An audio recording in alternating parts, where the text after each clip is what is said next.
제가 이제 이번 시간부터는 사도행전으로 보는 바울에 대해서 함께 이야기를 나눌 텐데요. 오늘은 첫 번째 시간으로 사도 바울의 성장기와 그 회심의 과정에 대해서 함께 이야기를 나눠보도록 하겠습니다. 자, 이 사도행전의 신약적인 그 역사적 상관관계를 보시는데요. 신약을 보려면 일단 사도행전을 알아야 돼요. 우리가 예수님의 생애를 복음서를 통해서 알았다면 그 다음에 이제 사도행전, 말씀은 그 사도행전이라고 하는데 액트, 누가 움직이는 건가요? 사실은 사도들이 움직이지만 누구의 명령을 받고 움직이죠?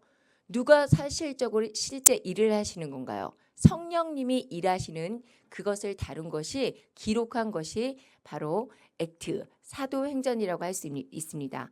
이 사도행전의 기간 중에 많은 신약 성경이 쓰여져요. 특히 이제 바울 서신이 이때 많이 쓰여지게 되는데요. 자, 그래서 우리가 이제 바울을 따라가면서 이 어떻게 성령이 일하셨는지를 그리고 신약 성경이 어떻게 만들어지고 어떻게 쓰여지는지를 오늘부터 공부를 하게 되겠습니다. 자, 지금 이제 시대순으로 본 신약 성경을 지금 보고 계시고요. 자, 여러분 제가 사도 시대가 있다고 말씀을 드렸었어요.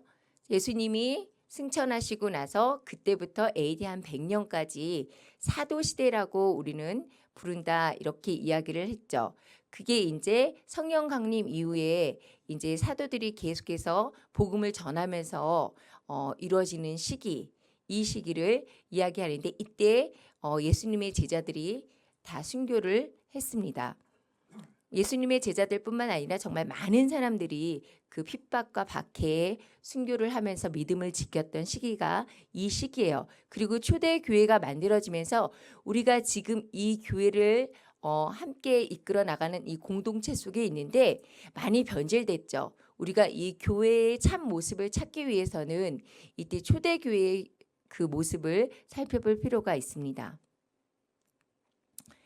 자, 사도행전으로 바울의 회심에서 순교까지를 보는데 그 액트의 1장부터 28장까지 근데 9장 정도부터 이제 바울의 회심이 등장을 하게 돼요. 그래서 28장까지 계속해서 모든 사도들의 행적과 바울의 행적이 나오게 됩니다. 여러분 보시면 이제 바울이 35년에 회심을 한 것으로 사도행전에 나오고 있고요. 그리고 이제 바울이 누구와 함께 1차 전도 여행을 떠나나요? 바나바. 그렇죠. 바나바와 함께 이렇게 1차 전도 여행을 가게 됩니다. 그리고 나서 예루살렘 공의회에 참석하는 장면이 사도행전 15장에 등장을 하게 돼요. 이때 뭐를 했죠? 그 할례를 받아야만 되느냐, 할례를 받지 않아도 괜찮냐, 이거에 대한 그 논증이 일어나게 됩니다. 그리고 나서 이제 바울이 또 무엇을 하죠? 두 번째 전도 여행을 가게 되는데 이때 이제 아테네, 그리스까지 이 복음이 전해지게 됩니다. 그리고 53년 봄에서 57년까지 이제 3차 전도 여행이 이루어져요. 그리고 여러분들 잘 아시다시피 53년에는 그 유명한 로마의 네로 황제가 이제 직위에 오르게 되는 그런 시기이기도 합니다. 자, 보시면 57년에 올라요. 네로는요. 그리고 이게 이제 3차 전도 여행의 그 바울의 행적이에요. 아시아 쪽으로 이제 교회들이 세워지고 에베소를 지나서 고린도까지 복음이 전해지는 것을 볼 수가 있습니다. 그리고 나서 3차 전도 여행에 갔다 와서 어떻게 되죠? 바울이 예루살렘에 구금되게 돼요. 그리고 나서 4차, 5차 전도 여행이 이루어집니다. 이때가 이제 62년 봄에서 67년 가을까지예요. 그 사이에 또 무슨 일이 일어나죠? 로마에는 로마 대화재가 일어나요. 그래서 로마 대화재로 인해서 그리스도인들의 짓이다라고 네로가 모함을 해서 그리스도인들이 정말 많이 핍박을 받고 순교를 하게 됩니다. 그리고 나서 이제 2차 로마에 이제 바울이 2차 투옥되죠.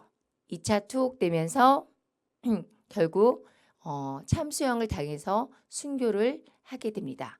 자, 이게 이제 사도행전에 쭉 나오는 바울의 회심에서 순교까지의 그 과정을 지금 연대손으로 지금 여러분하고 함께 본 거예요.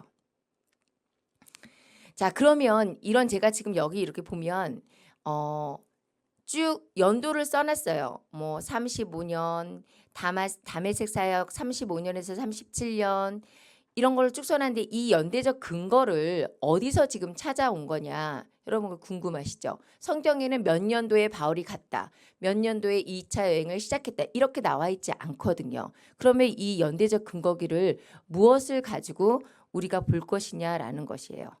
자, 사도행전 18장에 보면 1년 6개월을 머물며 그들 가운데서 하나님의 말씀을 가르치니라 라고 되어 있습니다.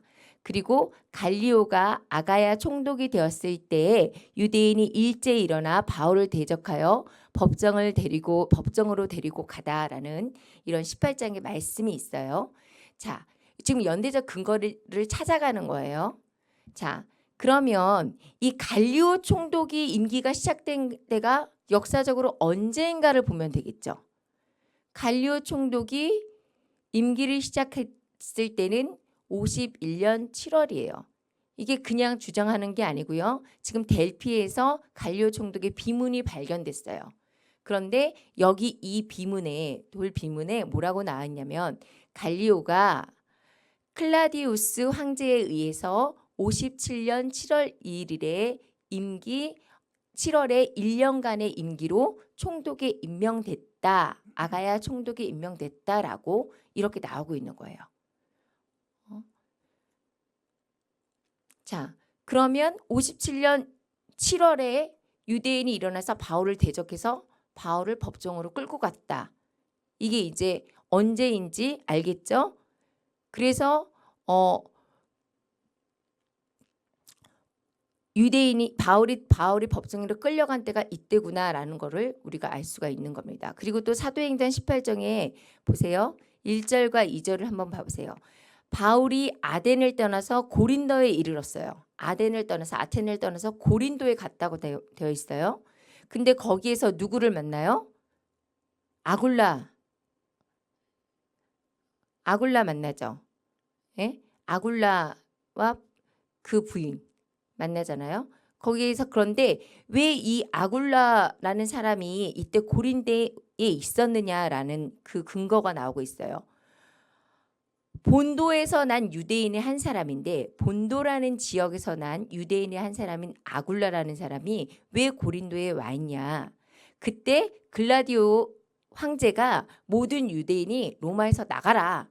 로마에서 유대인은 당장 모두 떠나라. 이런 명령을 내린 거예요. 이거를 글라우디오 추방령이라고 해요. 그럼 이 추방령이 내려진 역사적 사실이 있는 그 연도가 언제냐? 바로 BC AD 49년이라는 거예요. 그래서 아굴라하고 브리스길라가 고린도 쪽으로 이렇게 오게 된 거예요. 그리고 거기에서 이제 바울을 만나게 되는 거죠. 자, 이렇게 해서 이제 역사적 근거를 찾아가는 거예요.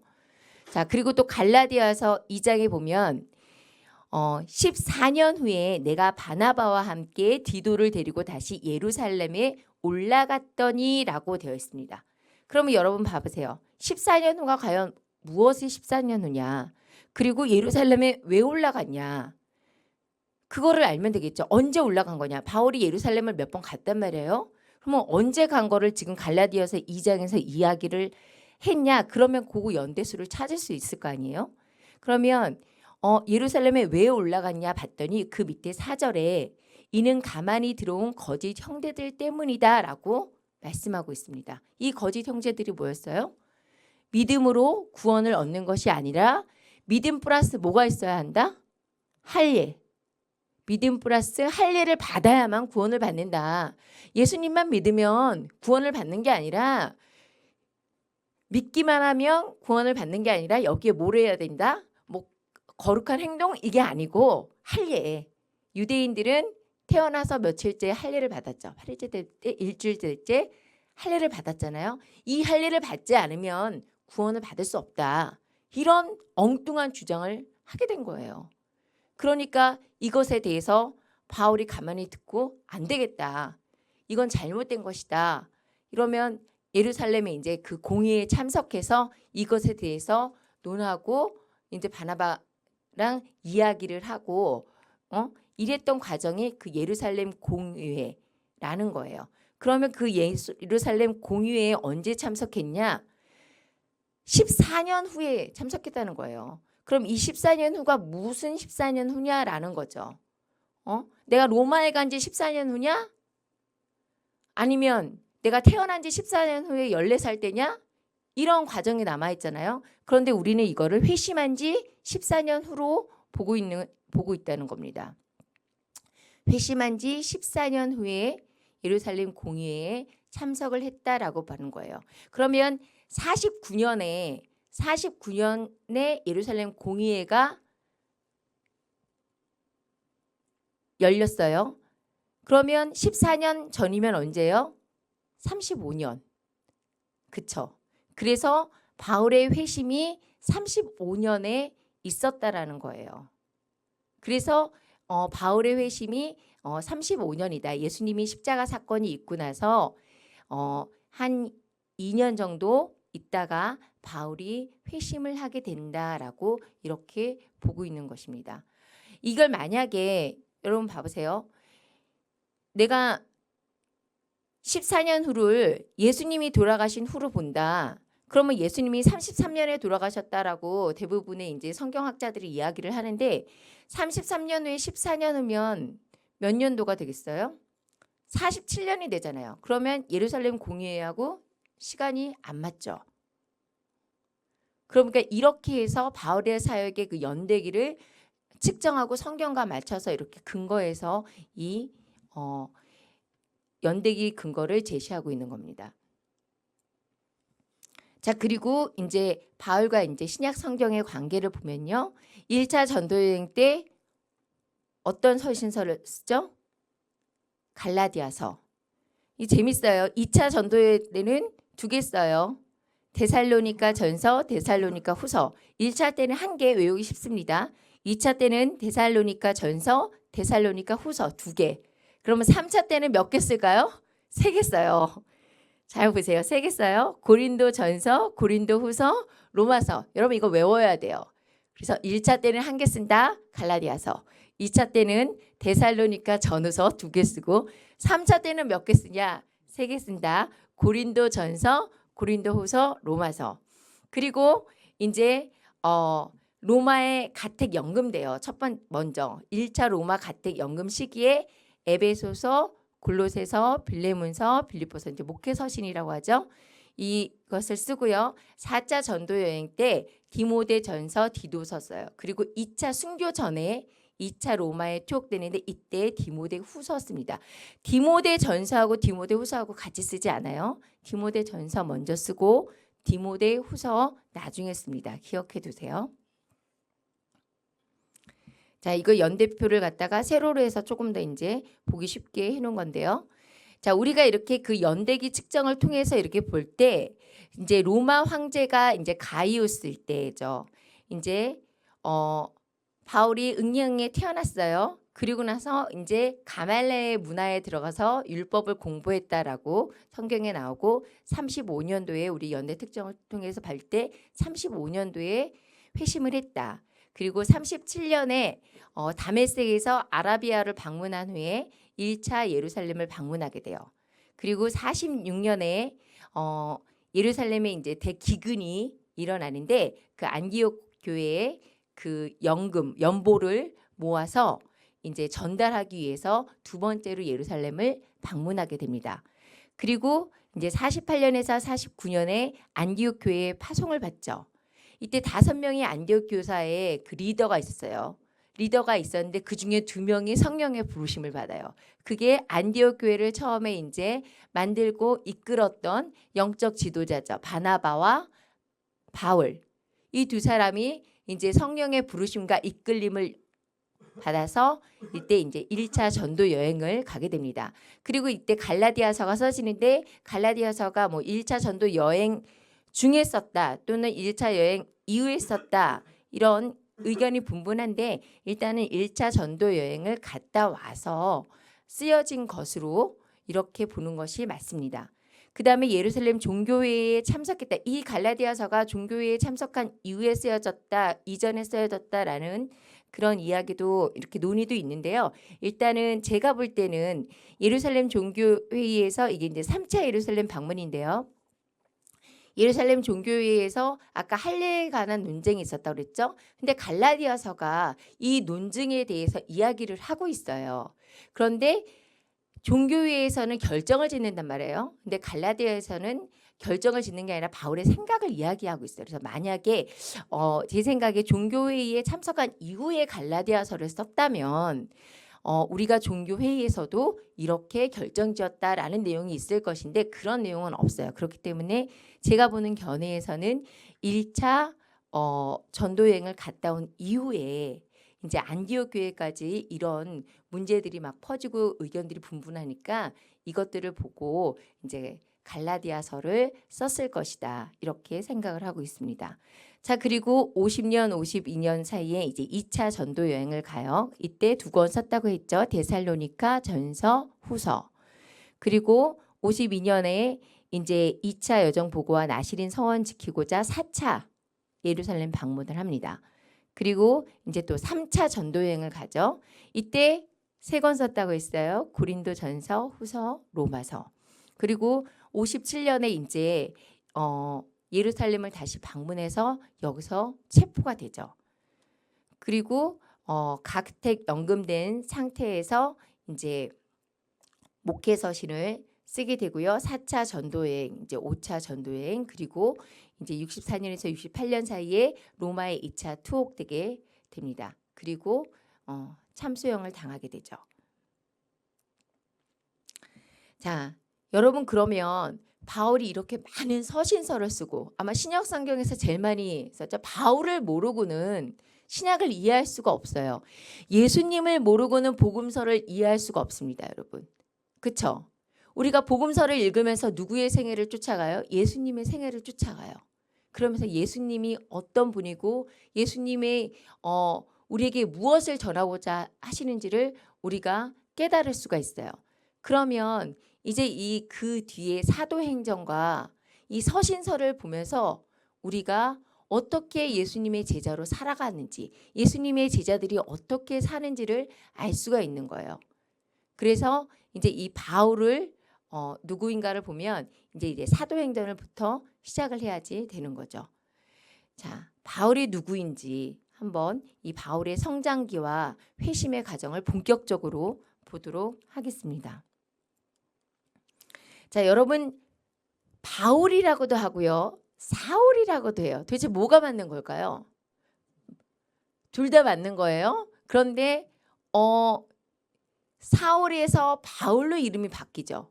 왜 바뀐 거예요? 회심하기 전에는 사울로 불렸고 회심하고 나서 예수님 만나고 나서 이제 거룩해졌기 때문에 바울로 그때부터 불렸다. 이거 맞습니까? 이거 맞나요? 저 그런 줄 알았어요. 저 예전에는 원래 그런 줄 알았어요. 그런데요. S와 P, 사울과 바울의 차이는요. 뭘까요? 히브리 본명은 사울이에요. 바울은 유대인이고 또 로마 신인권을 가진 사람이었어요. 그렇죠? 히브리어로는 사울, 로마식 이름은 바울이었어요. 이 당시에 헬라파 유대인들에게는요. 2가지의 이름이 있는 것이 통례였다라고 이렇게 기록문에 있습니다. 자, 여러분 제가요. 한국 이름이 있죠. 제가 한국 사람이에요. 한국 이름이 있어요. 근데 제가 선교지에 가서는 이 한국 이름을 쓸까요? 영어 이름을 쓸까요? 제가 리디아라는 영어 이름을 사용을 합니다. 영어권이 많기 때문에요. 제가 영어 이름을 사용해요. 그리고 또 여러분 잘 생각해 보세요. 복수 국적을 가진 사람들도 예를 한번 들어볼까요? 자, 미국과 한국의 그 복수 국적을 가지고 있는 사람들이요. 한국 이름도 가지고 있고 호적이 올라가 있는 그리고 또 미국 시민권에 있는 영어 이름도 가지고 있죠. 이것과 비슷하다고 생각하시면 될 것 같아요. 바울 역시 유대인이었지만 로마 시민권자였기 때문에 히브리 이름도 있었고 로마식 이름이라는 바울도 있었다라는 거예요. 자, 사도행전 13장에서 바나바와 함께 1차 전도 여행을 가는 장면이 지금 이렇게 나오고 있는데요. 자, 이때 첫 선교지인 구브로에서 사울의 이름이 바울로 바뀌어서 처음 등장을 합니다.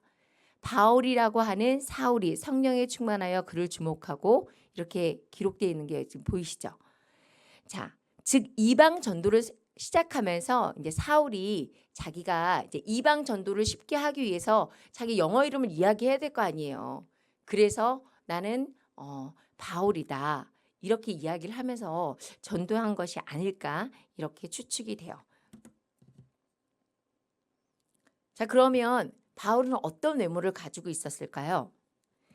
자, 주후 165경에 쓰여진 바울과 테크라의 행전이라는 위경이 있어요. 여기에 바울의 외모에 대해서 기록되어 있습니다. 잘 묘사되어 있는데요. 뭐라고 묘사되어 있냐? 바울은 뭐예요? 키가 컸다, 작다. 키가 작고 머리는 어땠다? 대머리 훌러덩 대머리였다. 그리고 다리는 안짱다리였어요. 몸이 이렇게 구부러지고 다리가 이렇게 곧은 사람이 곧게 보이죠? 근데 다리는 안짱다리를 가졌고요. 눈썹이 가운데가 이렇게 미간이 이렇게 붙었었어요. 눈썹이 이렇게 붙어요. 잘 생각해 보세요. 짱구의 그 모습이 좀 그려지지 않습니까? 네, 짱구가 더 미남인 것 같아요. 그리고 코는 약간 이렇게 휘어서 매부리 코였다라고 이렇게 나와 있습니다. 자, 이 기록에 보면요. 여러분, 바울이 조각 미남이었어요? 요즘 아이돌 같은 그런 미남이었을까요? 미남이 아니었던 거는 진짜 분명해요. 이 기록이 정확하건 아니면 조금 다르건 간에 바울이 우리가 생각하는 그런 미남은 아니었겠구나. 약간 추남에 가깝지 않았겠냐? 이렇게 생각할 수가 있죠. 그런데 바울은 어떤 사람이었냐? 이 기록에 보면 활기차고 매력이 넘쳐서 때로는 사람처럼 보였지만 다른 때는 천사처럼 보였다라는 기록이 있습니다. 자, 사람의 외모가 굉장히 중요하죠. 우리가 볼 때는 그 사람의 첫인상을 외모에서 한 80% 이렇게 그 사람의 이미지와 그 사람의 성품을 생각한다고 해요. 그런데 하나님은 외모로 사람을 취하지 아니하십니다. 하나님은 외모로 사람을 취하지 아니하고 중심으로 봐요. 그 사람이 좋은 옷을 입었다, 메이크업을 입었다 이런 것을 보지 않고요. 그 사람의 마음의 중심이 과연 어떤가? 이 사람이 마음의 중심이 명품이냐, 가짜냐 이것을 보신다는 거예요.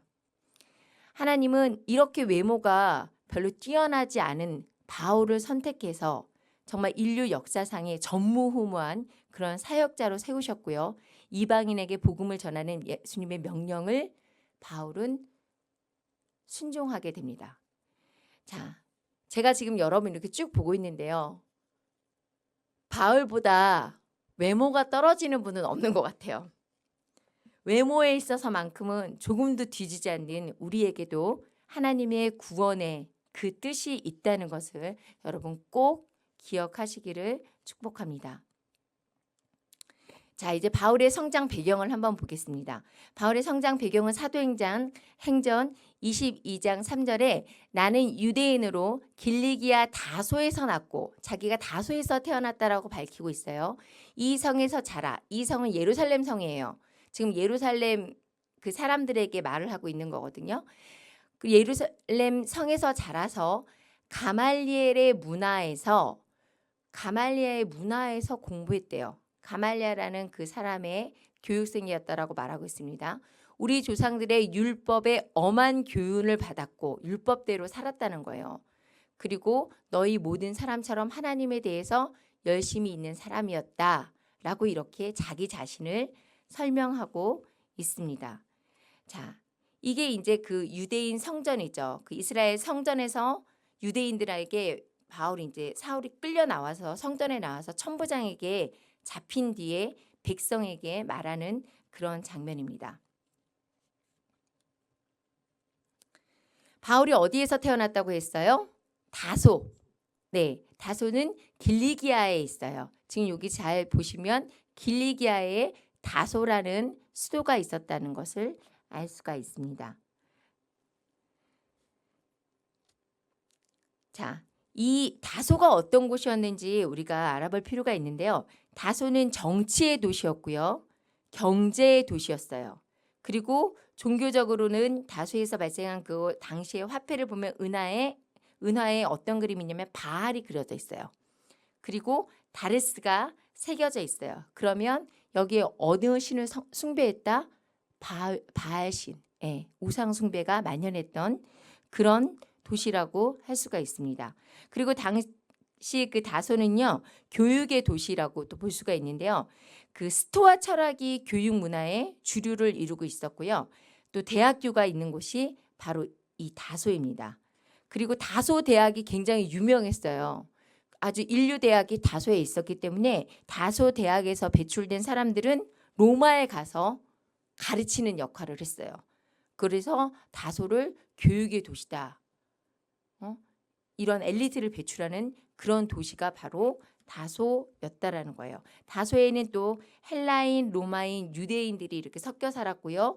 무역의 중심지로 밀, 보리, 면화, 담배, 물감, 납, 아연, 깨, 그리고 염색 가죽이나 그 염소를 많이 또 키웠다고 그래요. 다소에서. 그래서 염색 가죽, 또 직물류 이렇게 수공업이 굉장히 발달된 아주 부자 도시가 다소였습니다. 자, 이 다소가 지금 텐트 메이커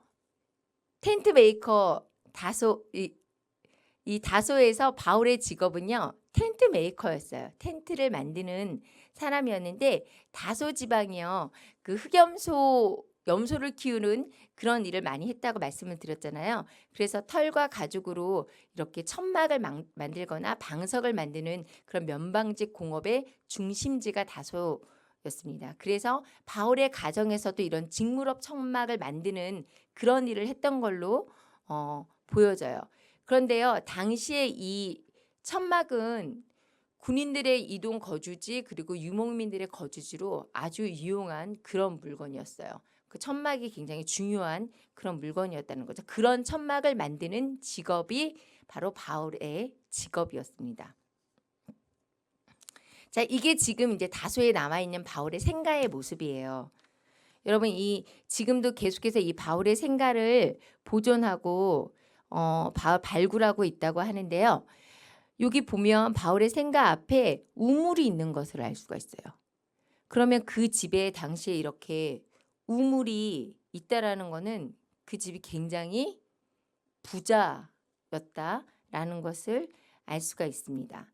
그리고 여러분 그 당시에 그 랍비들은요. 설교를 통해서 성경을 가르치는 것을 통해서 돈을 벌면 안 됐어요. 그걸로는 돈을 벌면 안 된다는 관습이 있었기 때문에 바울도 랍비였죠. 그렇기 때문에 자기가 먹고 사는 문제를 해결하기 위해서 직업을 하나 연마하고 가지고 있는 것은 어떻게 보면 당연한 거라고 볼 수가 있습니다. 그리고 당시에는 대단했던 로마 제국의 시민권을 또 바울이 가지고 있었습니다. 자, 로마 시민권은 어떻게 얻었냐고 천부장이 놀래서 물어요. 사도행전에. 그랬더니 바울이 이게 천부장아 나는 이제 돈을 아주 많이 주고 샀다. 지금도 우리가 만약에 요즘 이제 미국 시민권을 미국에 사는 한국 사람들은 미국 시민권을 받는 게 가장 크다고 해요. 사람이 세계로 한국에서 이민 가신 분들이 세 분류로 나뉘어지는데 시민권 가진 사람, 영주권 가진 사람, 그다음에 불법 체류. 이렇게 신분이 바뀐다고 합니다. 대하는 것도 다르고요. 그 한국 사회 내에서. 그런 것처럼 로마 시민권을 이 당시에 가졌느냐 가졌지 않았느냐는 엄청난 차이가 있었다는 거예요. 그래서 천부장이 어떻게 했어요? 돈이 많으니까 나는 돈으로 사야지 하고 돈을 어마어마하게 들여서 지금 이제 보면 투자이민 이런 거 가서 시민권을 산 거라고도 볼 수 있고 어쨌든 돈을 많이 주고요. 이렇게 로마 시민권을 얻었다라고 이야기했어요. 그랬더니 바울이 뭐라냐? 나는 원래 태어나면서부터 로마 시민이었어. 이렇게 이야기하는 거예요. 그러니까 천부장이 깜짝 놀라게 되죠. 아니 태어나면서부터 로마 시민이었더니 이 사람이 유대인이잖아요. 바로 유대인인데. 자 그러면 이 로마 시민권이 어떤 특혜를 가지고 있기에 이렇게 로마 시민권을 가진 것이 대단한 것이었냐. 이 로마 시민권은요. AD 그 1세기 때요. 초대교회에서는 상당히 높은 지위를 상징합니다. 어쨌든 정치적 참정권과 투표권이 보장돼 있었고요. 재산권도 가지고 있어요. 그리고 가장 큰 특혜가 하나 있죠. 바로 범죄 행위로 재판 없이 신문이나 어떤 형벌, 결박 받을지 않을 그런 권리를 로마 시민권자가 가지고 있었고요. 또 그 판결에 만족할 수 없을 때 황제가 주관하는 황제에게 직접 이렇게 항소할 수 있는 그런 권리를 가지고 있었습니다. 또 십자가형이나 이런 잔인하고 모욕적인 형벌을 받지 않을 그럴 권리도 가지고 있었다라는 거예요. 대단하죠. 이 로마 시민권이 굉장한 역할을 했던 것으로 보여져요. 그럼 당시 로마 시민이 되는 방법이 어떤 게 있을까요? 아버지가 로마 시민일 경우에 속지주의 원칙에 따라서요. 속인주의의 원칙에 따라서 아버지가 로마 시민이면 자식도 로마 시민이에요. 지금도 우리나라가 속인주의에 포함하죠. 제가 아프리카에 가서 아이를 낳아도 제 아이는 한국 사람입니다. 이게 바로 속인주의예요. 그러니까 아버지가 로마 시민이면 죄송합니다. 그 자식도 로마 시민이었다. 그러니까 바울의 아버지가 사울의 아버지가 로마 시민권자가 아니었을까 이렇게 생각을 할 수가 있죠. 그 외에 또 로마가 인정하는 식민지의 귀족들, 로마가 인정하는 식민지의 아주 귀족층들이 이제 로마 시민권을 얻을 수가 있고요. 그리고 로마 제국을 위해서 큰 공적을 세운 사람, 이 사람에게 로마 시민권을 줬어요. 그리고 또 은퇴한 지원군인. 로마가 이제 영토를 확장하기 위해서 많은 전쟁을 치렀죠. 이때 지원했던 군인 중에 은퇴를 하면은 로마 시민권을 줬습니다. 그리고 높은 지위의 로마인 주인으로부터 각별한 신임을 받아서 자유를 얻은 종한테 시민권을 줬다라고 해요. 자, 그러면 태어나서부터 로마 시민권을 가지고 있었던 바울은 이 다소가요. 어떤 지역이냐면 BC 171년에 그 마르쿠스가 클레오파트라를 만나려고 했던 그 성이에요. 그때 만들어졌던 그런 다소 지역이거든요. 자, 그때 이 다소의 큰 성에서 태어났기 때문에 그때 171년에 로마의 지방으로 이 다소가 편입되는 특혜를 얻었던 특혜 지역이었어요. 특별자치구역 이런 거죠. 지금으로 보면 특별자치구역. 여기에서 바로 태어났던 사람이 바울이었다는 것입니다. 자, 아마도 자기 아버지에게 시민권을 물려받았을 것이다 라고 이렇게 추측을 하고 있습니다. 자, 그러면 이 바울의 집안이 어떤 경로로 로마 시민권을 얻었을까요? 다소가 로마의 한 지방으로 특별자치기구로 이렇게 편입됐을 때 아마 다소 지역의 엘리트 사회 지도층이 아니었을까. 그렇기 때문에 시민권이 인정되었을 것이라는 그런 기록이 있습니다. 그래서 이때 이제 사울의 가족이 시민권을 받았고 이제 바울도 시민권을 나중에 태어나면서부터 얻을 수 있었을 거라고 생각이 되어져요. 자, 그러면 바울이 어릴 때 이제 유소년기에 어떻게 성장을 했을까 한번 보겠습니다. 빌립보서 3장 5절 6절에 보면 자, 이런 말이 나와요. 내가 8일 만에 할례를 받고 이스라엘의 족속이요 베냐민 지파요. 바울은 어느 지파라고요? 베냐민 지파입니다. 그리고 히브리인 중에 히브리인이요 율법으로는 바리새인이요. 자, 바리새인파였어요. 자기에 대해서 이렇게 소개를 하고 있습니다. 자, 이런 히브리인 중에 히브리인이라고 이렇게 바울이 자기를 이야기하고 있는데, 바울이 그러면 히브리인 중에 히브리인이다, 유대인 중에 유대인이다, 나 유대인 중에서도 정말 대단한 유대인이라 이렇게 이야기를 하는데, 그러면 이 유대인들이 어떻게 교육을 받고 자라는지 우리가 한번 볼게요. 자, 미시나 아봇이라는 그 2세기 랍비들의 글이 있어요. 여기에 이제 1세기 유대인들의 일반적인 교육에 대해서 지금 나오고 있습니다. 5살 때, 일반적인 유대인이에요. 일반적인 유대인. 일반적인 유대인은요, 5살 때 모세오경 수업을 한대요. 모세오경 뭐예요? 창세기, 출애굽기, 이 모세가 쓴 글이에요. 이 모세오경을 다 암기하고 교육했다라는 거예요. 그리고 10살 때 미시나를 가르쳐요. 미시나는 뭔지 아세요? 모세오경에 대한 랍비들의 주석이에요. 여러분이 이거 주석 쉽게 볼 수 있습니까? 근데 10살 때 이제 주석을 모두 가르쳤어요.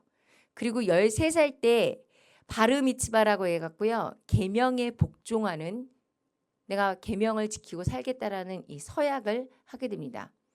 그리고 15세 때는 탈무드를 가르쳐요. 탈무드는 랍비들의 법적 판결문이에요. 이제 법정 판결문까지 이제 공부를 하는 거예요. 그리고 보통 18세 때 결혼을 하고 20세 때부터는 자신의 생계를 위해서 이제 일을 한다라는 거예요. 그러면 여러분 뭐예요? 바울은 5살 때 모세오경을 공부했어요. 여러분 5살 때. 그리고 10살 때 미시나 주석을 받고. 자, 그림이 조금 그려지시죠?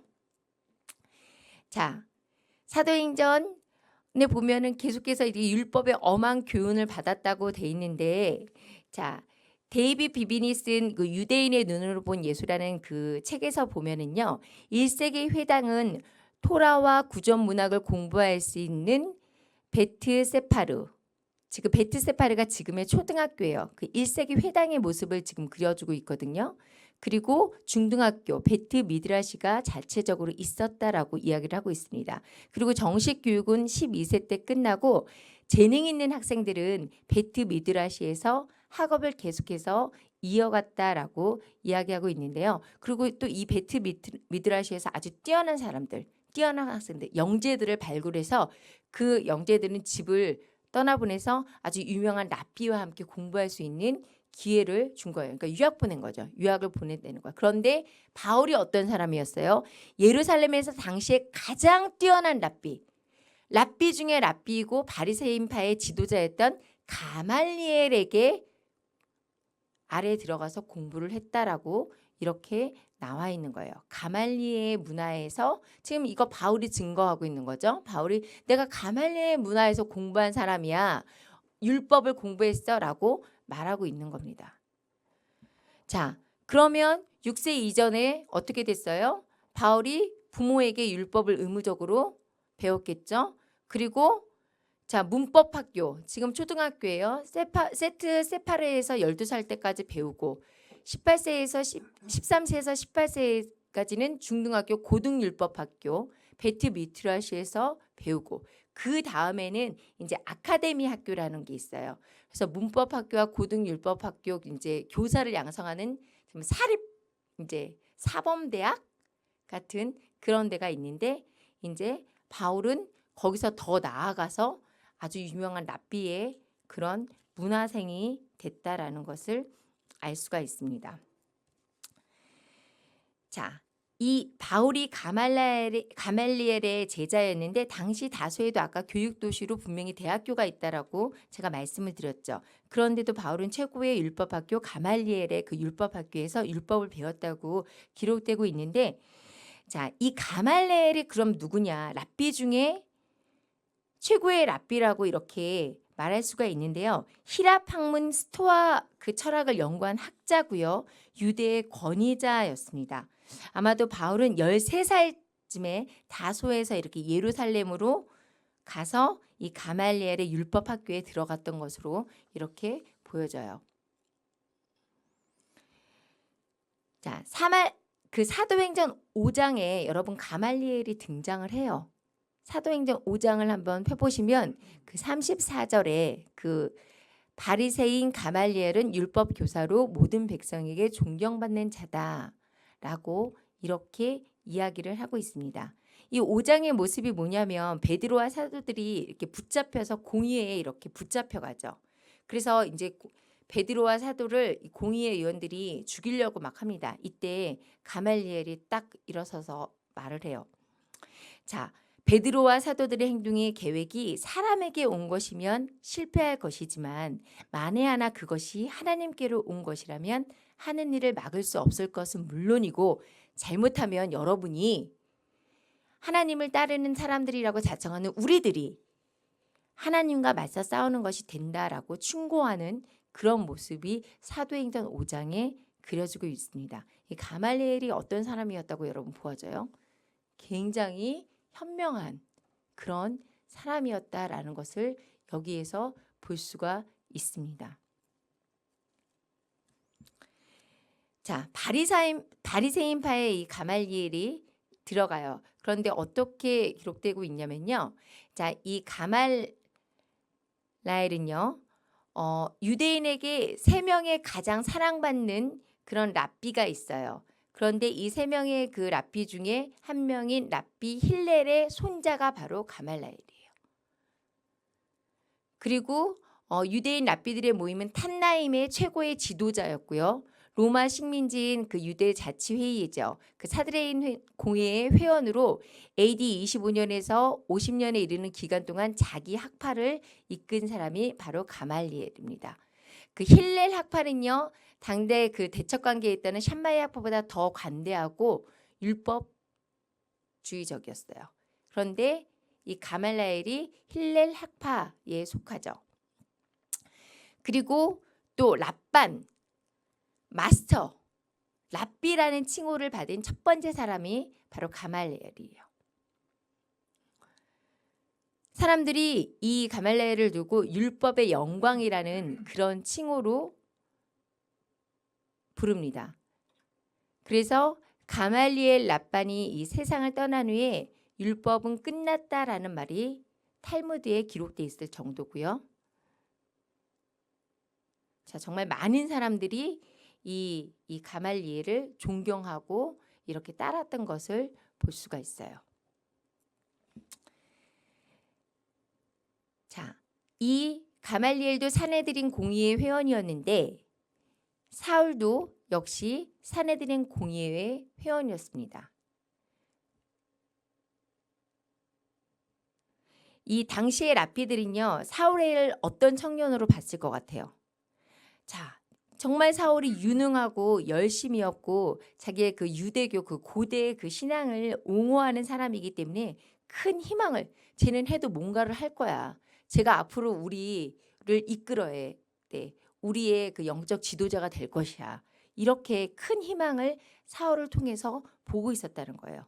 그래서 바울은 젊은 나이에 그 사내들인 공의회 회원으로 등용되고요. 권세 있는 자리에 앉았어요. 이걸 어떻게 알 수 있어요? 여러분 사울이 그 스데반 신문하고 판결할 때 중요한 역할을 하죠. 그걸 통해서 알 수가 있습니다. 자, 그런데 사울은 교회를 핍박하는 자였어요. 회심하기 전에. 자, 바울이 직접 이야기한 자신의 모습입니다. 내가 회심하기 전에는 어떤 사람이었다고요? 비방자요, 박해자요, 폭행자였다고. 그런데 이걸 알지 못하고 행했다라고 말을 하고 있습니다. 그리고 또 사도행전 26장에 보면요. 예수의 이름을 대적하는 자였대요. 스스로 말하고 있어요. 그리고 많은 성도를 옥에 가두었고 죽일 때에 찬성 투표를 했다. 그렇죠? 그래서 스데반이 죽을 때 찬성 투표를 했던 게 바로 사울이었습니다. 그리고 또 형벌하고 강제로 모독하는 말을 믿는 사람들에게 하게 하고 예루살렘에서만 했어요? 심지어 외국에 있는 다메섹이 당시 유대의 땅이 아니었습니다. 다메섹에까지 가가지고 박해를 하려고 쫓아다녔다는 거예요. 근데 모조리 샅샅이 뒤져갖고 모두 감옥에 가두겠다. 모두 죽여버리겠다. 이런 마음을 가진 사람이었다라고 말하고 있습니다. 교회를 심히 박해하고 멸하려고 했다. 이 사람이 바로 교회의 핍박자 사울이었습니다. 자, 그래서 여러분이 잘 알죠. 그래서 사울이 교회를 진멸하려고 했다. 모든 집에 들어가서 남녀노소 할 것 없이 예수님 믿어? 너 예수를 따라? 이렇게 묻고 예수를 따른다고 하면 모두 그냥 남녀노소 할 것 없이 잡아다가 다 감옥에 가두는 사람이 바로 사울이었다라는 것이에요. 그러면 이 사울은요, 도대체 왜 교회를 잔멸하려고 했을까요? 도대체 왜 그렇게 교회를 핍박했을까요? 여러분, 사울의 입장에서 생각해 보세요. 바울의 입장에서 생각해 보세요. 바울은 랍비 중에 랍비, 유대인 중에 유대인, 바리새인파, 철저하게 율법 교육을 받은 사람이었어요. 성경에 대해서는 모르는 것이 없었어요. 근데 성경에 뭐라고 되어 있냐면요, 나무에 못 박힌 자는 하나님께 저주를 받았다라고 신명기에 나와 있습니다. 근데 예수 그리스도가 어떻게 죽었어요? 나무에 못 박혀서 죽었어요. 아니, 십자가에 못 박혀서 죽은 예수가 그리스도라고 생각하는 게 맞는 겁니까? 도저히 그 율법 공부를 한 사람으로서는 이게 받아들일 수 없는 사건이고, 오히려 이거는 신성 모독이라고 볼 수밖에 없는 거예요. 그렇기 때문에 이걸 믿을 수가 없죠. 자, 그래서 고린도전서 1장 23절에 보면 뭐라고 말합니까? 자, 우리가 십자가에 못 박힌 그리스도를 전할 때 유대인에게는 거리끼는 것이다. 이 거리낀 게 뭐예요? 바로 신명기의 말씀이에요. 나무에 달린 자는 하나님께 저주를 받았다. 바로 이걸 말하는 거예요. 그리고 이방인에게는 그쵸, 미련한 거죠. 야, 능력 있으면은 십자가에서 풀려 자기가 다 모두 끊어버리고 살았지. 왜 십자가에서 죽냐? 바보니까, 예수님의 아들이 아니니까, 가짜 예수님이니까, 가짜 메시아니까 십자가에서 죽은 거 아니야. 이렇게 이방인들은 말했다는 거예요. 여러분, 사울의 입장이 지금 좀 이해가 되시죠? 그리고 사람이 한 번 죽으면 끝인데 이 죽은 사람이 부활했다라는 것을 믿을 수가 없었어요. 사울은 도저히 믿을 수가 없었어요. 그래서 이런 거짓말을 예수님의 제자들이 거짓을 만들어서 어리석은 백성들에게 유포해서 현혹하고 있다라고 생각했던 거예요. 그냥 이게 교회가 악이에요, 악이 아니에요. 사울의 입장에서 볼 때 그리스도를 따르는 그리스도의 제자들이 악이에요, 악이 아니에요. 사울이 그동안 배우고 공부한 걸로 봐서는 그리스도를 따르는 사람들은 모두 죽여야 되는 사람들이었던 겁니다. 그게 사울의 입장이었어요. 그래서 어떻게 해요?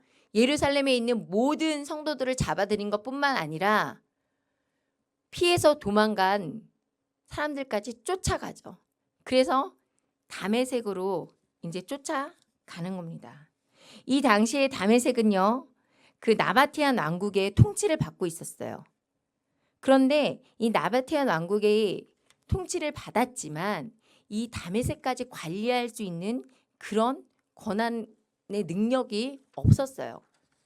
그러니까 이제 그 유대인 사람들이, 그러니까 종교 난민이죠. 그때로 보면요, 이 종교 난민들의 피난처로는 최고의 도시였다는 거예요. 근데 그래서 이 사람들이, 초대 성도들이 핍박을 피해서 다메섹으로 막 몰려들고 있다라는 이 첩보를 이제 사울이 딱 들은 거예요. 그래? 다메섹에 이것들이 다 몰려 있어? 가서 내가 모두 다 잡아주리라. 그래가지고 이제 어떻게 해요? 대제사장한테 가서 이제 공문을 달라고, 내가 이제 이 모든 사람을 잡을 수 있는 공문을 달라고 이렇게 말을 하고 다메섹으로 떠나게 됩니다. 왜 대제사장에게 갔는지 아세요? 당시 타지의 사람들을 잡아들일 권리가 없었어요. 그런데 대제사장한테는 다른 지역의 유대인들을 잡을 수 있는 그런 권리가 부여됐기 때문에 그 권리를 부여받는다는 공문을 받아서 이제 다메섹으로 출발을 하는 겁니다. 그런데 이제 다메섹으로 가다가 어떻게 돼요? 바로 사울이 예수님을 만나게 되죠. 갑자기 강한 빛이 쫙 내리쬐니다. 그래서 땅에 딱 엎드러지니까 히브리 말로, 다른 말로도 안 하세요. 히브리 말로 다 예수님이 말씀하세요. 사울아 사울아 내가 어찌하여 나를 박해하느냐. 가시채를 뒷발질하기가 내게 고생이라. 사울이 대답하죠. 주님 누구십니까? 말씀하십니다. 나는 내가 박해하는 예수라. 여러분, 사울이요 예수님을 박해한 적 없습니다. 교회를 박해했어요. 그런데 예수님은 너가 박해하고 핍박하는 교회가 바로 나 예수다. 이렇게 지금 이야기를 하고 계신 겁니다. 여러분, 그리고 가시채를 뒷발질하기가 내가 고생이다라는 이런 말씀을 하는데, 여러분 가시채가 뭔지 아세요? 가시채는요, 여기 지금 이렇게 그림에 보이시죠? 이렇게 그 가축을 앞으로 막 몰아가기 위해서 이제 똑바로 이렇게 막 내가 이제 주인이 원하는 방향으로 몰기 위해서 이렇게 가축을 뒤에서 찌르는 거예요. 딴 데로 가려고 하면 못 가게 이렇게 뒤에서 찌르는 긴 막대기나 아주 날카로운 창이 달린 그런 막대기, 이것을 바로 가시채라고 말해요. 예. 이렇게 요게 이제 가시채입니다. 자, 근데 이 가시채로 뒷발질하다라는 것은요, 신에게 대항한다라는 그런 뜻이 있다고 합니다. 자, 그런데 여러분 생각해 보세요. 가시채로 막 이렇게 찌르면 앞으로 가야 되잖아요. 그런데 이 짐승들이 어떻게 해요? 나를 찌르니까 찌지 말라고 발로 발길질을 뒷발질을 하는 거예요. 그럼 어떻게 될까요? 이게 바로 가시채 뒷발질이라는 건데, 그럼 어떻게 돼요? 이런 반항을 하면 주인이 어떻게 할까요? 그쵸, 더 찌르죠. 예, 더 찔러요. 앞으로 몰기 위해서. 결국 뒷발질했던 그런 가축에게는 오히려 괴로움이 더해지게 돼요. 화를 자초하는 결과죠. 자, 주님이 사울에게 가시채를 뒷발질하기가 내게 고생이다라고 말씀하신 거는 결국 사울이 계속해서 주님과 맞서 싸우면 너 스스로 고통만 초래할 뿐이다라고 이렇게 명확하게 말씀을 하신 거예요. 주님이 그동안 계속해서 사울이 너가 깨닫고 못했지만 내가 너를 인도했어. 내가 너의 갈 길을 계속해서 말해주고 있는데 네가 지금 계속 반항하고 있다. 이 말을 지금 하고 있는 겁니다. 여러분 가시채에 찔릴 수 있어요. 가시채에 절대 뒷발질하지 마시기 바랍니다. 자, 그럼 이 사울이 찔렸던 가시채가 여러분 무엇이었을까요? 바로 스데반을 죽일 때 이게 자기의 가시채가 돼갖고 이 마음의 양심으로 계속 있었어요. 왜냐하면 그 스데반이 죽을 때 어떻게 저렇게 죽을 수 있을까? 어떻게 저 사람은 죽어가면서 나를 괴롭히는, 나를 죽이는 이 사람들을 용서하라고 말을 할 수 있을까? 이게 사울에게, 이 사울의 가슴 속에 저 사람 도대체 왜 저런 말을 하는 걸까? 이런 생각을 하고 있었다라는 겁니다. 근데 이 스데반의 기도가 없었으면요, 바울이 없었어요, 여러분. 스데반이 저 사람들을 용서하소서라는 그 마지막 기도가 없었다면 주님이 물론 쓰시고자 했을 때 쓰셨겠지만 그 사울을 쓰실 수 있었을까요? 저는 스데반의 기도가 있었기 때문에 또 바울이 있었다라는 그런 생각을 합니다.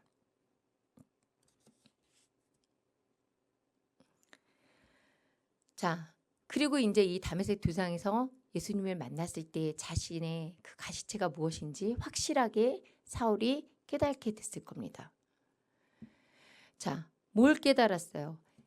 예수님이 십자가에서 저주를 받으신 거, 그 신명기에 그 저주를 받으셨는데 나무에 매달린 자는 저주받은 자라고 말씀하고 계시다고 했죠? 그 저주를 받았는데 그게 누구의 저주였다는 거예요? 나의 저주, 사울 자신의 저주 때문에 예수님이 십자가에 박혔다는 것을 깨달은 거예요. 예수님의 죄 때문에 십자가에 예수님이 박혔다면 예수님이 저주받은 자예요. 그런데 예수님은 죄가 없으신 분이었어요. 누구의 죄 때문에? 사울 바로 자신의 죄 때문에. 여러분 자신의 죄 때문에 십자가에 못 박혀서 돌아가신 거예요. 그걸 지금 사울이 깨달았다는 거예요. 그리스도께서 우리를 위하여 저주를 받으신 바, 누구를 위하여 저주를 받으신 바? 우리를 위해서. 율법의 저주에서 우리를 속량하셨다라고 이렇게 기록되어 있습니다.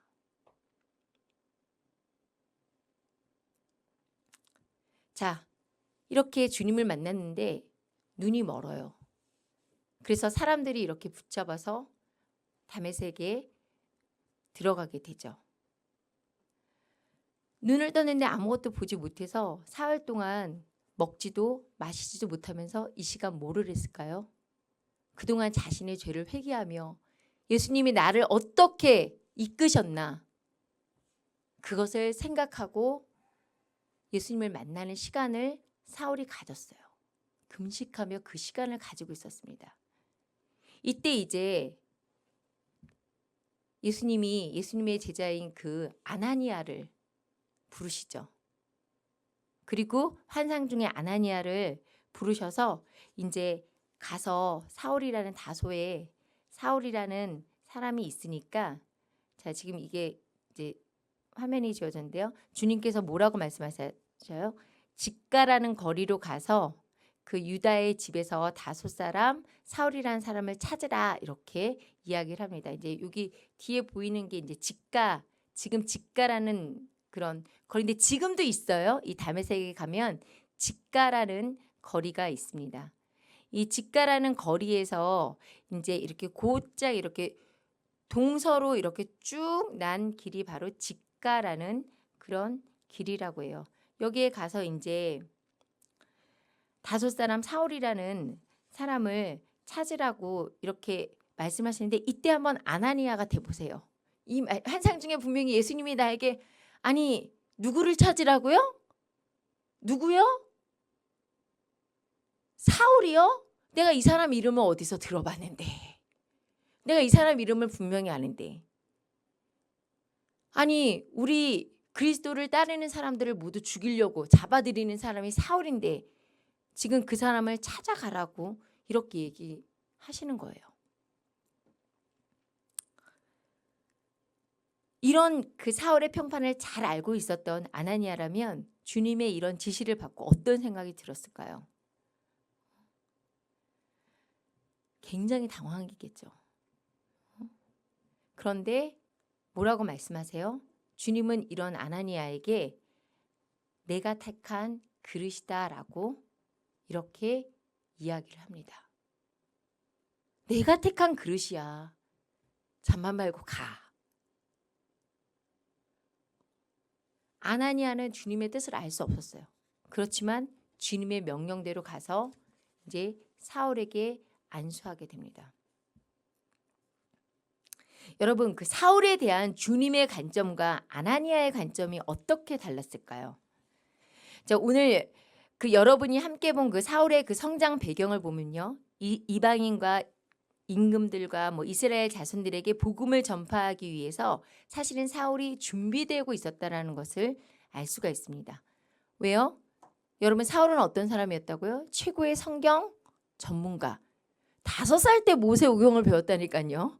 10살 때 주석을 다 보고 최고의 성경 전문가였어요. 그리고요. 또 로마 이방인 전도를 위해서 준비시키고 있어요. 로마 시민권을 가지고 태어나게 하셨어요. 여기에 여러분 두 가지 진리가 있습니다. 첫째는요. 주님께서 우리가 될 수 있는 존재로 보고 계시다는 거예요. 아나니아는 사울을요. 그 나쁜 놈. 아니 이 사람 해를 끼칠 사람이에요. 이렇게 보고 있었지만요. 주님은요. 바울을 될 수 있는 존재. 이렇게 보고 계시다는 거예요. 주님이 우리도 될 수 있는 존재로 주님의 일을 할 수 있는 존재로 보고 계시다는 거예요. 둘째로요. 주님께서 우리에게 주님의 일을 도울 우리의 잠재력을 보고 계시는 거예요. 지금 내 모습을 보고 계신 게 아니에요. 여러분 보통 우리가 여러분 교사로 여러분 복음 전도자로 사도로 목사로 선교사로 이렇게 부름받고 쓰임 받을 것이에요. 이렇게 누군가 얘기하면 여러분 어떻게 하세요? 아우 설마요. 아니에요. 사람 잘못 보셨어요. 교회에서도 그래요. 뭐 집사님, 뭐 이렇게 권사님 이렇게 어떤 직분을 주면 저 그런 일 못합니다. 제가 어떻게 그런 일을 해요? 저는 아직 부족해요. 진짜 겸손인지 잘 모르겠습니다. 그런데 저 할 수 있는 게 없어요. 정말 중요한 일이면 저 이거 잘 못해요. 저 이거 할 수 없는 사람이에요. 저 몸이 약해서요. 이거 제 능력 밖입니다. 이렇게 말을 하면서 빼게 되죠. 그런데 여러분, 사울처럼 주님의 뜻에 순종하고 나오면 우리가 변화될 수 있대요. 주님은요, 예수님은 우리의 지금 겉모습을 보고 있지 않다라는 거예요. 우리의 잠재력을 보고 계시다는 것이에요. 예수님이 태초에, 하나님이 우리의 태초에 우리를 빚으실 때 하나님의 형상대로 만드신 그 잠재력을 보고 계시다는 겁니다. 여러분, 아멘입니까? 아멘입니다. 자, 구원받은 사울이 이제 즉각적으로 변화를 하게 됩니다. 어떻게 변화를 해요? 자, 먼저 성령 충만하게 되죠. 그래서 뭘 했어요? 침례를 받아요. 저도 예수님을 믿고 가장 먼저 제가 마음의 간절함이 생겼던 게 침례를 받는 거예요. 침례를 받음으로써 저의 모든 죄가 씻겨나가기를 원했었어요. 다시 거듭나기를 원했어요. 그래서 침례를 받기를 소망했어요. 우리 조슈아 목사님도 믿음 생활 시작하자마자, 믿음을 받아들이자마자 바로 침례를 받았어요. 자, 그리고 나서 어떻게 했어요? 성도와 교제하는 것을 즐겨요. 성도를 만나서 그동안 핍박했던 성도들을 찾아가서 함께 예수님의 이야기를 하며 내가 만난 예수님을 증거하게 됩니다. 그리고 만나는 사람마다 그 다음에 어떻게 해요? 유대 회당에 가서 이제 사울이 아니 쟤 분명히 아니었는데 의아해하는 사람들 앞에 가서 자기가 만난 예수님을 증거하죠. 이렇게 복음을 전파하게 됩니다. 즉각적으로 변하게 되는 거죠. 주님이 부르셨을 때 무엇을 내가 하기를 원하는지 사울이 알고 있었다라는 거예요. 자, 그래서 이제 이 사울이 회심하고 이 초기의 사역을 한번 쭉 보도록 하겠습니다. 아까 이제 다메섹 도상에서 이렇게 예루살렘에서 여기 이제 올라가는 좀 더 올라가서 있는 게 다메섹이에요. 이 다메섹에 가서 가는 그 길 위에서 누구를 만나요? 먼저 주님을 만납니다. 자, 그리고 또 다메섹에서 주님을 만난 후에 이 예수님을 전하게 되죠. 그리고 나서 사울이 바로 예루살렘으로 가지 않습니다. 아라비아에 잠깐 갔어요. 아라비아에 가서 이제 많은 성경학자들은 이제 이 아라비아에 가서 이 바울이 무엇을 했을까? 이제 이 아라비아에 간 것은 사도행전에 나오지 않아요. 그런데 갈라디아서 1장 17절에서 20절에 보면 자, 나보다 먼저 사도된 자들을 만나러 예루살렘으로 가지 않았고 아라비아로 갔다가 다시 다메섹으로 돌아왔다라고 이렇게 분명하게 이야기를 하고 있습니다. 그래서 우리가 이제 사울이 아라비아로 갔구나라는 것을 알 수가 있는 거예요. 아마도 이 시간에 이제 아라비아에 가서 또 복음을 전도하며 또 예수님을 깊게 만나고 내가 사도로부터 배우지 않았다라고 사울이 이야기하거든요. 바울이 나중에 이때 아마도 예수님이 직접 이 광야에서 바울을 가르치셨을 거예요. 그동안은 학문적으로 그 문자로만 이 성경을 배웠다면 하나님의 계획과 모든 인도하심을 예수님이 직접 바울을 가르친 기간이 아마도 이 기간이 아니었을까라고 이렇게 생각을 해봅니다. 자, 그리고 나서 이제 잠깐 예루살렘으로 피신하러 가게 됩니다. 자, 이때 이제 다메섹에서 그러니까 아라비아에서 돌아와서 다메섹에서 막 사역을 하고 있을 때 유대 사람들이 사울을 죽이기를 공모하고서 그 성에 이렇게 성문을 지키고 있었어요. 그래서 누가 사울의 제자들이 밤에 이 사울을 광주리에 담아서 성벽에서 이렇게 달아서 내려주죠. 그래서 이제 피신해서 예루살렘으로 가게 합니다. 근데 여기에 보면요, 유대인이 사울을 죽이기를 공모했다라고 나와 있는데 누구와 공모를 했냐? 여러분 고린도후서 11장을 보면 다메섹에서 아레다 왕의 고관이 나를 잡으려고 다메섹 성을 지켰다라는 말씀이 있습니다. 그래서 광주리를 타고 도망갔다라고 나오죠. 그러면 유대인들이 누구랑 공모한 거예요? 아레다 왕의 고관들, 아레다 왕의 명령으로 이 사울을 잡으러 왔던 사람들. 아레다 왕은 누구냐면요, 나바티안 왕국의 왕이에요. 이 다메섹이 나바티안 왕국의 관할이었지만 여기를 통치하지 않았다라고 했는데 왜 여기까지 와서 다메섹 성까지 와가지고 이 사울을 죽이려고 공모를 했을까요? 아마도 이제 아라비아에서 이 다메섹으로 돌아올 때 계속해서 복음을 전했겠죠. 그러니까 이제 이 아레다 왕이 이제 미움을 샀던 게 아니었을까 이렇게 보고 있습니다. 자, 그리고 또 뭐라고 말해요? 그의 제자들이 이거 지금 다메섹 기간 3년에 대한 증거를 여러분이 보고 계신 거예요. 바로 예루살렘으로 가지 않았다라는 걸 보면, 자, 그 사도행전 9장 25절을 보면 그의 제자들이 밤에 사울을 광주리에 담아서 성벽에 달아 내렸다라고 그랬어요. 그의 제자들이, 예수님의 제자들이 사도들이 말하는 게 아니에요. 지금 사울의 제자래요. 그럼 어느 정도 시간이 지났으니까 사울을 따르는 제자들이 생겼다라는 것을 우리가 알 수 있는 거죠. 여기서 이제 이 바울의 제자가 등장을 한다는 겁니다. 그래서 우리가 다메섹에서 이제 사역을 한 2, 3년 정도 했다라는 것을 추측해 볼 수가 있는 거죠. 자, 그리고 나서 이제 사울이 이제 예루살렘으로 가서 예수를 또 전하죠. 예수님을 막 이제 예루살렘 회당에 가가지고 내가 만난 그 예수를 막 담대하게 막 말하는 거예요. 다메섹에서 내가 어떤 일이 있었는데 내가 그래서 예수님을 만났어요. 내가 그동안 이 교회를 핍박했는데 그게 잘못된 거야. 이렇게 막 담대하게 전하는 거예요. 그러니까 이제 헬라파 유대인들이 그 앞에서 헬라파 유대인들 앞에서 막 얘기를 하니까 이 유대인들이 저 죽일 놈, 우리를 배신했어. 전 배반자, 저놈은 죽여야겠어. 이렇게 공모를 하게 되는 거죠. 이렇게 하니까 이것을 이제 형제들이 알고 사울을 대피시킵니다. 이게 이제 그래서 예루살렘에서 가이사라로 가서 여기서 다소로 보내요. 다소가 바울의 고향이었어요. 그래서 형제들이 알고 가이사르로 데리고 내려가 다소로 보내니라 라고 이렇게 적혀 있는 것을 볼 수가 있습니다. 지금 사울이 갔던 길을 한번 여러분이 지도를 이렇게 보면서 쭉 한번 따라가 보세요.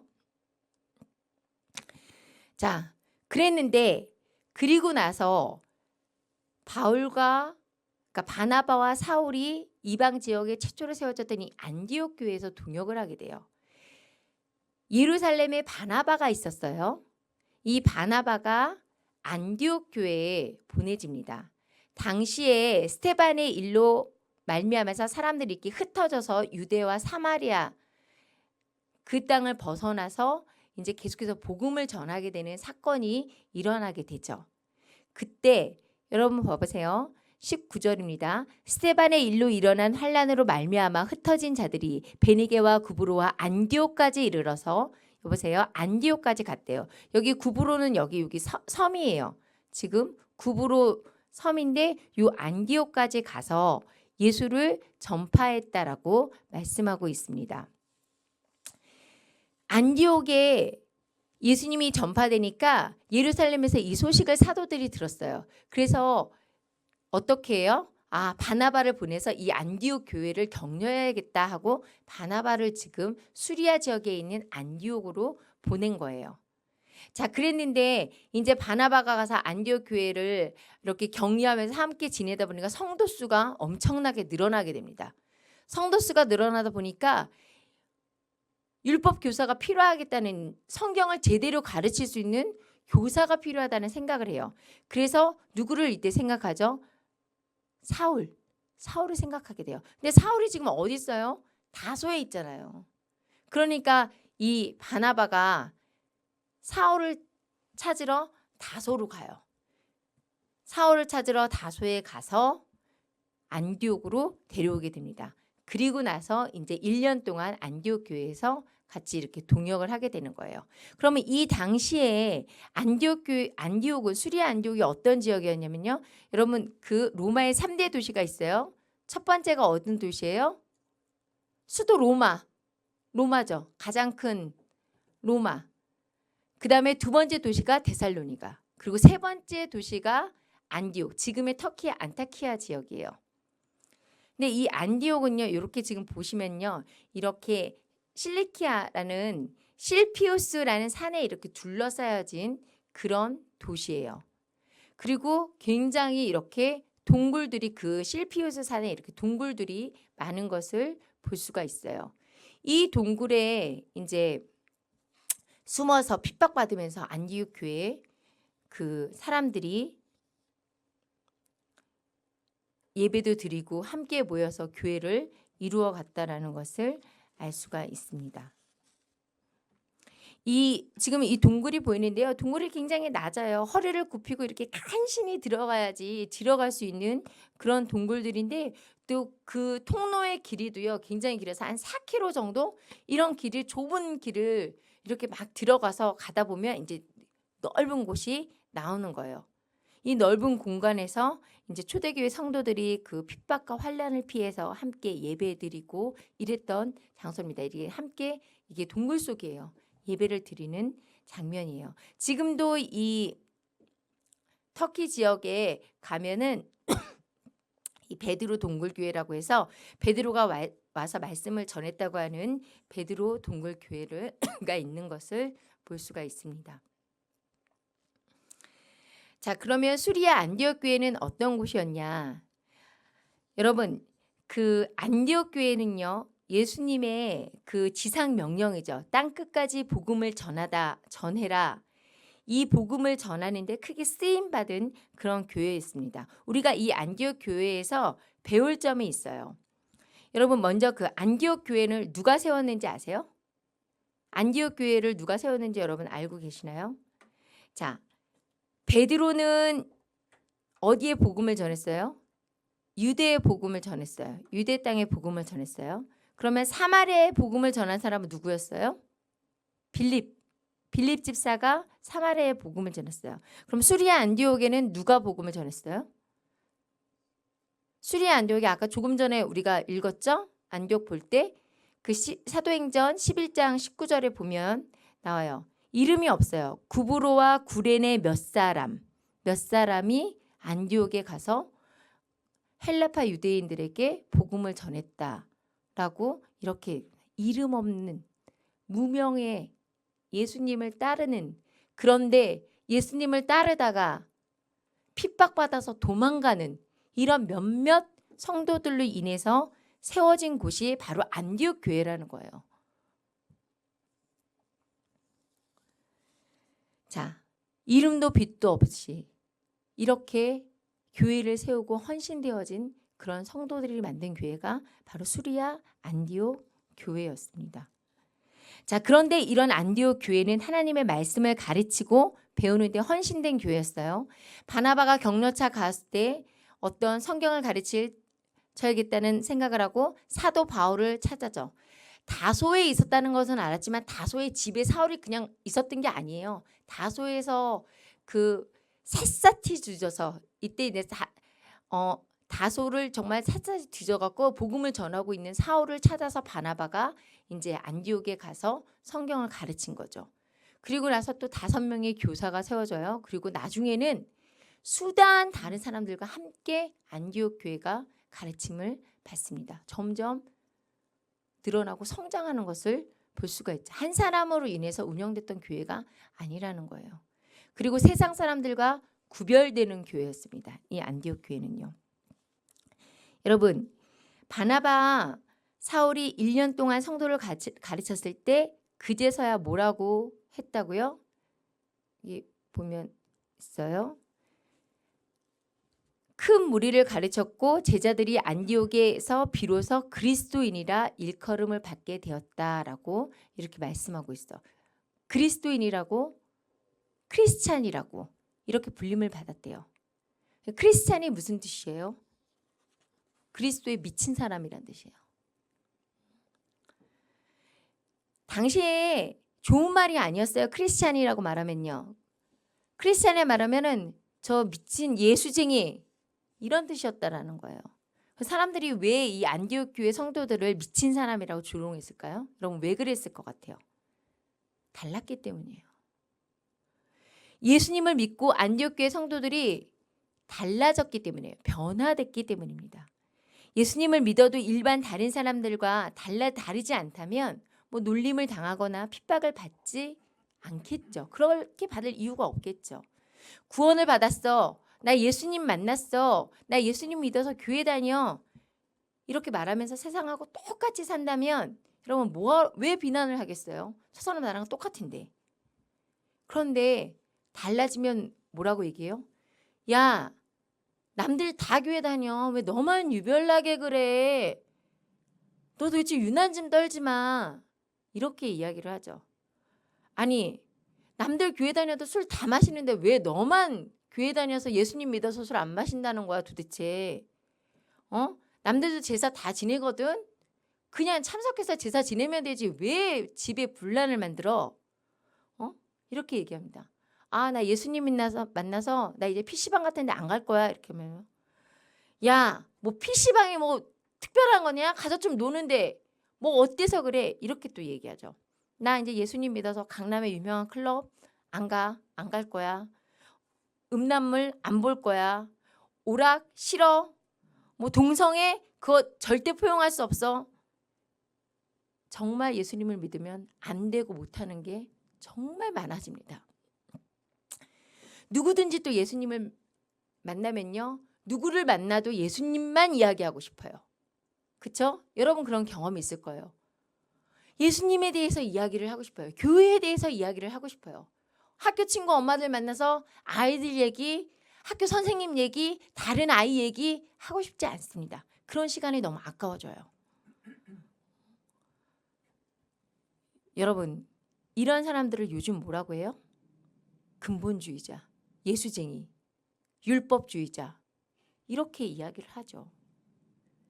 그런데요. 정말 예수님을 만나면요. 예수님을 만나고 순종하면요. 달라지는 게 맞죠. 일반 사람들과 구별되어지는 게 너무나 당연한 거예요. 예수님의 말씀대로 살려고 하면 다르게 살 수밖에 없죠. 사람들이 보면 예수 꼴통. 이게 정말 예수님을 닮고자 하는 예수님의 참 제자들의 모습입니다. 여러분 지금 자신의 모습이 세상 사람들과 다릅니까? 한번 생각해 보세요. 별로 다르지 않다? 그러면 회개하셔야 합니다. 그리스도라면, 예수님을 믿는 사람이라면 세상과 다른 것은 너무나 당연한 이치라는 거예요. 이 안디옥 교회 성도들이요. 비록 비난의 말이었지만 그리스도라, 크리스찬이라고 이렇게 불려지는 것을 기뻐했어요. 예수님의 이름으로 받는 핍박을 오히려 기뻐하는 교회가 바로 안디옥 교회였다라는 것입니다. 그리고 또요. 안디옥 교회는요. 형제를 도울 줄 아는 나만 잘 먹고 잘 사는 우리 교회만 잘 되면 돼. 이런 교회가 아니라 형제의 아픔을 돌볼 줄 아는 그런 교회였습니다. 자, 그래서 가난한 그 예루살렘 교회의 소식을 듣고 구제 헌금을 전달하게 되죠. 자, 그리고 바울과 바나바는 이곳 안디옥 교회에서 성령의 부르심을 받고 이제 선교 여행을 떠나게 됩니다. 자, 우리 금식하고 기도하며 두 사람에게 안수하면서 이렇게 성령의 부르심에 따라서 이 선교 여행을 지지하고 보냈다라고 이야기를 하고 있어요. 그게 바로 이제 바울의 1차 선교 여행이 됩니다.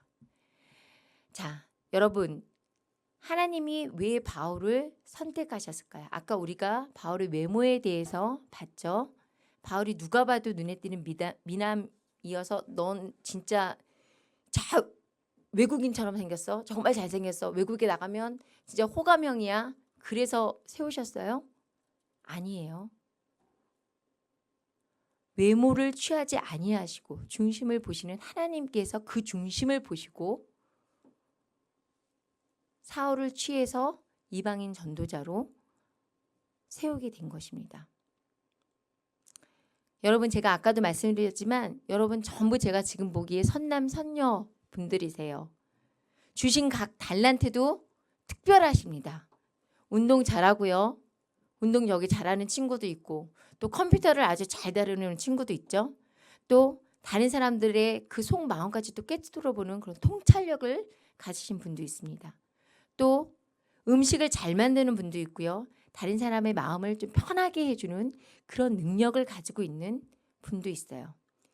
이런 여러분을 하나님께서 구원하신 거에 이 여러분의 가진 그 달란트들을 그 내면까지 하나님이 모두 보고 계시다는 거예요. 여러분을 각자 부르시고 구원한 뜻이 있다라고요. 여러분 만약에 지금 손에요.